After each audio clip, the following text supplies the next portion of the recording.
Continuando el libro de Josué, capítulo 2, verso 15. Ella pues lo hizo descender con una cuerda por la ventana, porque su casa estaba en la pared del muro, y ella vivía en el muro. Ella les dijo: marchaos a la montaña, no sea que os encuentren los perseguidores y os esconderéis, y ahí 3 días hasta que ellos hayan muerto, y después seguiré vuestro camino. Y los hombres le dieron sin culpa: seremos en lo tocante a este juramento con que nos ha juramentado.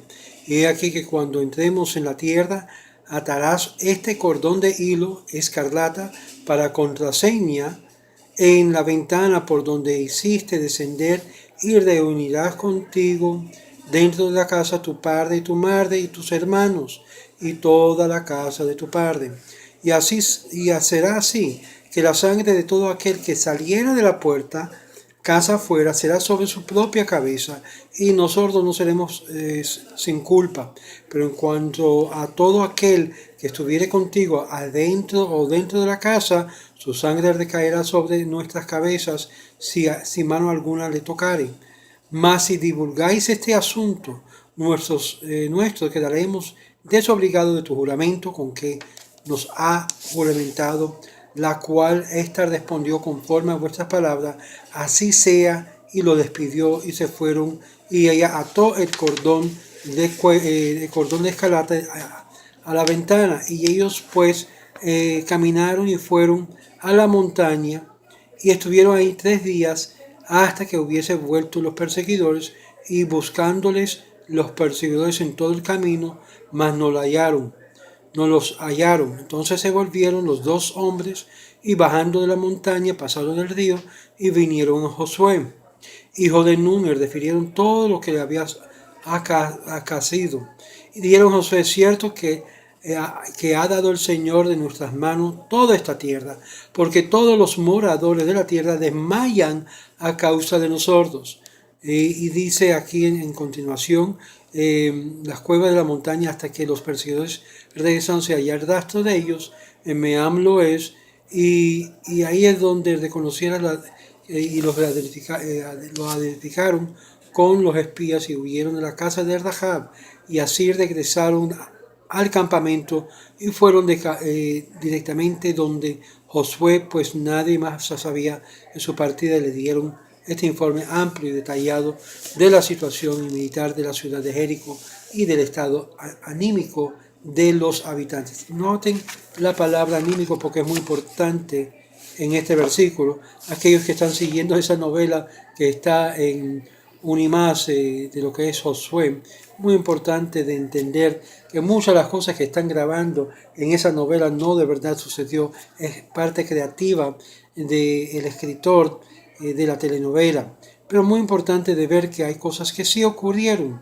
Ella hizo juramento, Rahab hizo un pacto con estos espías con el fin de salvar a su familia, a sus hermanos, y ellos concordaron con ella a hacer un pacto en la cual estaba bajo una condición, mientras que ella no dijera de ese pacto a los demás, y que ella reuniera todo, que quería que ella fuera salvado dentro de lo que es de su casa, donde habría de caer el hilo de escarlata, que era señal de la salvación, de indicación.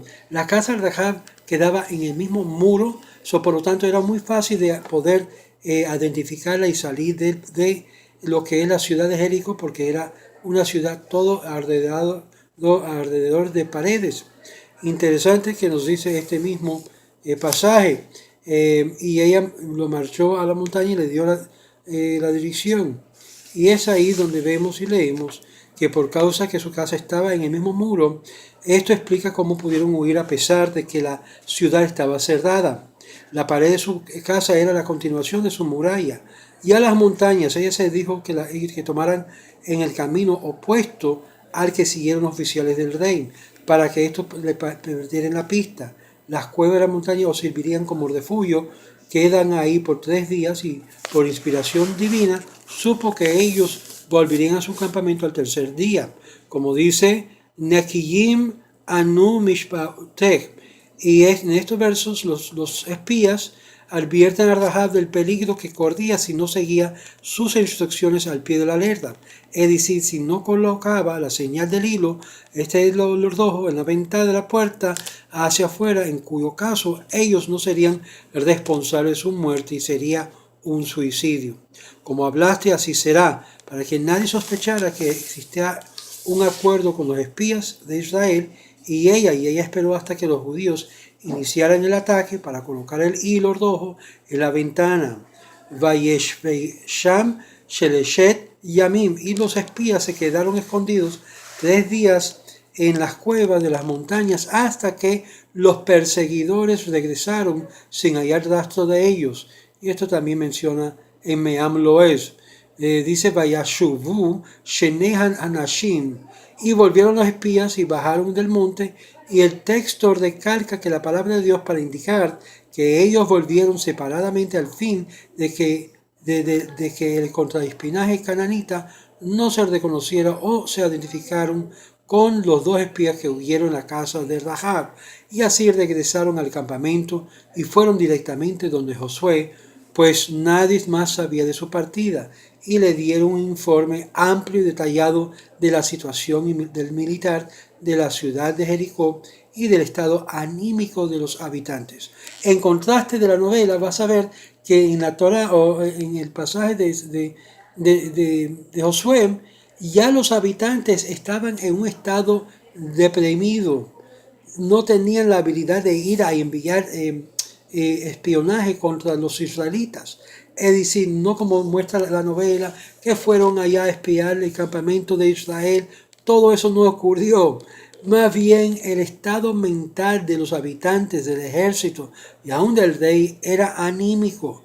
Todos estaban deprimidos, de tal forma que nos menciona anteriormente que aún el deseo físico de los hombres de tener múltiples relaciones se le había tumbado, se le había caído. Ya no había el ánimo que había antes cuando se acercó el pueblo de Israel.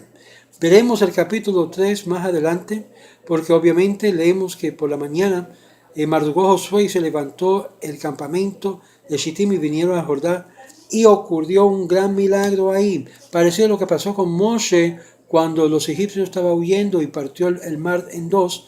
Parecido así ocurre con Yahoshua, indicación que él era el siervo de Dios. Vamos a ver más sobre esto en el capítulo 3. Shalom, shalom.